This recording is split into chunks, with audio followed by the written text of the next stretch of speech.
Shalom, shalom family. Hello beautiful people. Spiffy here once again, and I'm back again with another word for you guys.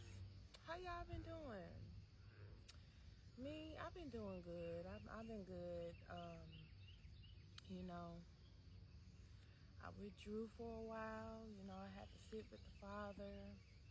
I had to humble myself, you know, in front of the Father. You know, y'all, and that's a must. And, you know, we all should be constantly humbling ourselves, you know, before the Father. And the reason I say this is because this world wants us everything but humble. You know, this world teaches us to be vain, arrogant, proud, wicked. You know, this world teaches us to love ourselves and to be selfish and to not help others and to gain. You know, this world teaches us to be greedy. This world teaches us to never have enough. This world teaches us that we should have 6, 7, 8, 9 cars. This world teaches us that we should have a big mansion with 15 rooms and it's just us living in it. You know, so we have to constantly, you know, go off, you know, be alone for a while and, you know, gain our strength, you know, come back, you know, humble ourselves before Yah, the God of Israel, the only God, y'all. So if somebody tell y'all about another God, watch out now, watch out, because it's a trick. And that's a part of, you know, what I'm going to be speaking about today. You know, all of these false gods out here, you know, it's nothing new. This stuff been out here and it's been wrong the whole time. You know what I'm saying? Because it's one God, and that is the God of Israel. And it's important because if you don't know yourself and you don't know the Most High, that just gives room for the enemy to slide on in with his deception. You know, it's a trick. Okay, that was a bug, y'all. It gives the enemy room to slither his way on in and deceive you. You know, I was deceived. You know, I started to work for this metaphysical store, and I'm not going to say the name. There's plenty out here, you know, and inside of these stores there are like tarot cards, spell books, loads and loads of crystals, wands, what you call the little, I can't think of it at this very moment, but things that are full of divination. And once you get, you know, in touch with the Bible and you start to read it, you'll find out that all of those things are wicked. All of those things are against the Most High. The Most High hates those very things. I'm over here still trying to think about what that thing called. Y'all, it'll come to me after this video, you know, but I don't want to get thrown off, you know what I'm saying?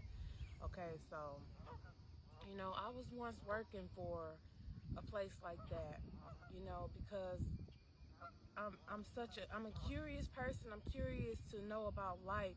I'm curious to know why I was brought here. I'm curious to know the secrets and the keys to life, you know, because I don't just want to live my life, you know, and not have no type of meaning. I don't want to just like waste my life basically. And so, you know, I was led to work there where I was introduced to a lot of stuff, you know, and, you know, I had different colleagues and coworkers that were into some stuff. And, you know, it started off with me being gifted. I was gifted an Anubis statue, you know, and if you know, you guys are not familiar with Anubis. It's an Egyptian god. And that's before I knew about Egypt and the fact that, you know, oh, my mind. Okay, the fact that, you know, Egypt is wicked. They got false gods, pharaohs, all of that thought that they were over the Most High, you know. And so, you know, I didn't know. And that's why I'm saying, like, you know, in the Bible it says our people perish. We are destroyed from lack of understanding. So, you know, I just, like I said, it started off with that. I was gifted that. And then next thing you know, I'm in there with other beautiful statues. Like, okay, well, I'm going to get that. Next thing you know, I had got a Isis, another Egyptian goddess. I had got an Isis statue, and then I was gifted by my boss a little bitty Buddha statue. And then before you know it, I found myself having an altar with all these false gods in my home. And yes, I was corrected. Yes, the Most High dealt with me about this, and I felt horrible. I felt bamboozled. And I was like, thank you, Father, never again. You know, like, it's real. That's why I encourage you guys to go ahead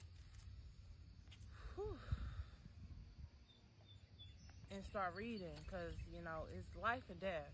It's literally that serious. Okay, so I was, you know, reading the Wisdom of Solomon.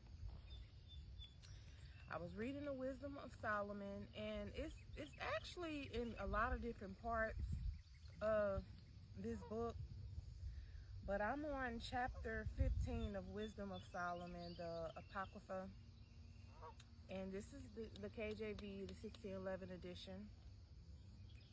And I was reading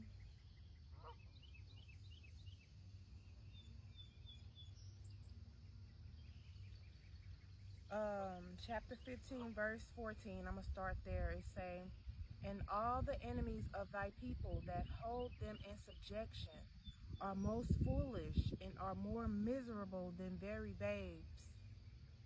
For they counted all the idols of the heathen to be gods, which neither have the use of eyes to see, nor noses to draw breath, nor ears to hear, nor fingers or hands to handle. And as for their feet, they are slow to go. For man made them, and he that borrowed his own spirit fashioned them. But no man can make a God like unto himself. It's only one God, the God of Israel. That is the true and only God. For being mortal, he worketh a dead thing with wicked hands, for he himself is better than the things which he worshipeth. Whereas he lived once, but they never. Yeah, they worshiped those beasts also that are most hateful, for being compared together. Some are worse than others. Neither are they beautiful so much as to be desired in respect of beasts, but they went without the praise of God and his blessing.